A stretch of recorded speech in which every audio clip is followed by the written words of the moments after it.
እውነተኛ የድምጽ መከላከያ በር እንዲኖራችሁ እነዚህ 3 የቴክኒክ ሚስጥሮች ማወቅ አለባችሁ። ብዙዎች የማይረዱት የመጨረሻው ነጥብ ግን ወሳኝ ነው። አንደኛ፣ የመስታወት ውፍረት ልዩነት። የመስታወት ውፍረት ልዩነት ስንል የውስጥና የውጭ መስታወት እኩል ውፍረት ካላቸው ድምጽ በቀላሉ ይተላለፋል። ስለዚህ የድምጽ ሞገድን አግደው የሚያስቀሩ የተለያየ ውፍረት ያላቸው መስታወቶችን መጠቀም የግድ ይላል። ለምሳሌ አንዱ 6 ሚሊ ከሆነ ሌላኛው 8 ሚሊ ወይም 10 ሚሊ መሆን አለበት። ሁለተኛ፣ ላሚኔትድ መስታወት። ከሁለቱ መስታወቶች አንዱ የግድ ላሚኔትድ መሆን አለበት። በመስታወቶቹ መካከል ያለው የፕላስቲክ ንብርብር እንደ ድምጽ መምጠጫ በመሆን ንዝረትን ውጡ ያስቀረዋል። ተራ ደብል ግላስ ብቻውን በቂ አይደለም። ሶስተኛ፣ አየር የማያስገባ ሲስተም። የመጨረሻውና ወሳኙ ነጥብ የአየር መሸጋገሪያ ቀዳዳ መዝጋት ነው።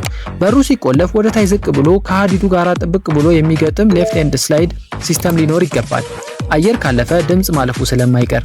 እነዚህን ቴክኒካዊ ነጥቦች አሟልቶ መምረጥ የሰላም ዋስትና ነው። ለበለጠ መረጃ 22 ከቅዱስ ገብርኤል ሆስፒታል ዝቅ ብሎ በሚገኘው ሾሩማችን ብቅ ይበሉ። ሳዶር አልሙኒየም የውበት ዋጋ